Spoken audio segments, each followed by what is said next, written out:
سفینہ اسلام کے ملاحوں، اب اس عظیم الشان کانفرنس کی کاروائی کو بڑھاتا ہوں۔ سبحان اللہ، سبحان اللہ۔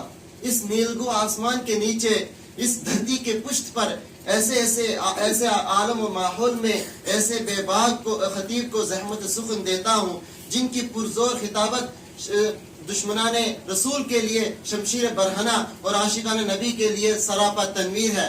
میری مراد نور الابصار ہے۔ آ جاؤ مسکراتے ہوئے جان گلستاں، آ جاؤ مسکراتے ہوئے جان گلستاں، میرے چمن کا جشن بہارا تمہیں سے ہے۔ تشریف موصف تشریف لائے۔ نحمده ونصلي على رسوله الكريم، أما بعد، أعوذ بالله من الشيطان الرجيم، بسم الله الرحمن الرحيم. وقل للمؤمنات يغضضن من أبصارهن ويحفظن فروجهن ولا يبدين زينتهن إلا ما ظهر منها. وقال النبي صلى الله عليه وسلم: المرأة عورة وإنها إذا خرجت من بيتها استشرفها الشيطان فإنها أقرب إلى الله منها في قصر بيتها. سامعین کرام، اسلام کے لنگر تابوں سے ظلم و جاہلیت کی تاریکیاں کافر ہوئی اور اندھیرے کے بادل چھٹے، قرآن کے عدل و انصاف سے بادل کی پرچم سے ہوئی، اسلامی شریعت و قوانین سے حقوق و محروم کی پاسداری ہوئی، مظلوموں اور بے قصوروں کو انصاف کا پروانہ ملا۔ خصوصاً وہ عورت ظلم و جاہلیت کی چکی میں پس رہی تھی، اسلام نے اسے ہلاکت اور پستی کے گار سے نکل کر رفعت و بلندی سے اشارہ کیا۔ میرے پیارے اللہ فرماتے ہیں: من عمل صالحا من ذکر او انثى وهو مؤمن فلنحيينه حياة طيبة ولنجزينهم اجرهم باحسن ما كانوا يعملون۔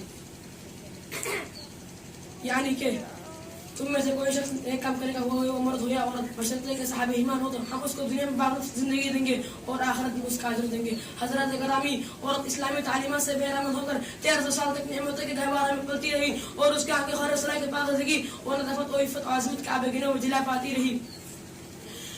مسلمان عورت ایک زمانے تک اصلاح و صلح کے ذریعے نئی نسل کی مربیہ بنتی رہی۔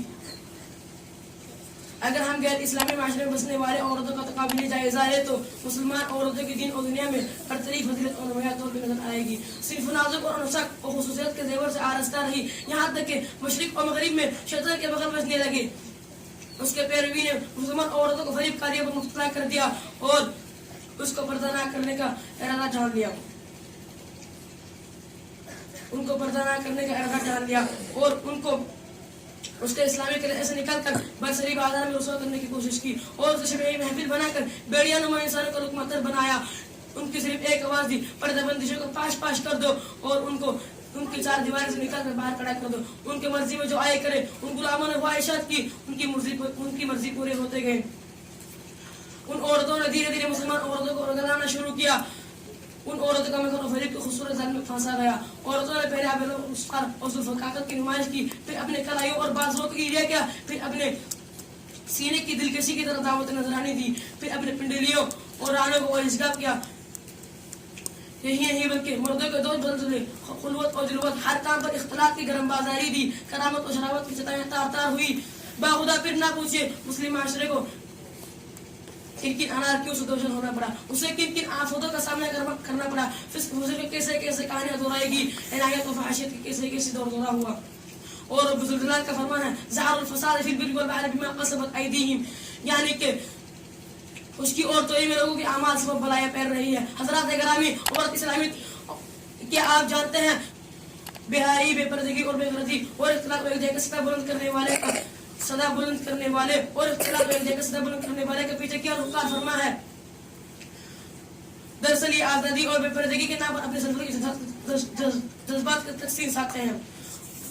ارشاد اللہ وندی ہے: اللہ یرید ان یطیب علیکم ویرد الذین یتبعون الشہوات او تمیل میلا عظیما، یعنی کہ اللہ سبحانہ و تعالیٰ کو تمہارے حال پر توجہ فرمانا منظور ہے اور جو لوگ شہرت پرست یوں چاہتے ہیں کہ تم بڑی باریک چیزیں پڑ جاؤ گے۔ معزز حاضرین، اگر ہم مسلمان کی اس افسرناک صورتحال اور اس کے ماقبل احوال کے بعد اور بات سامانیوں اور فتنہ سامانیوں کے اور آوارہ گردیوں کو موازنہ اور مقابلہ کرے اور دین و دنیا کے نفع اور نقصان کو انصاف کے ترازو میں توڑے، دنیا میں خسارے زیادہ نظر آئیں گے۔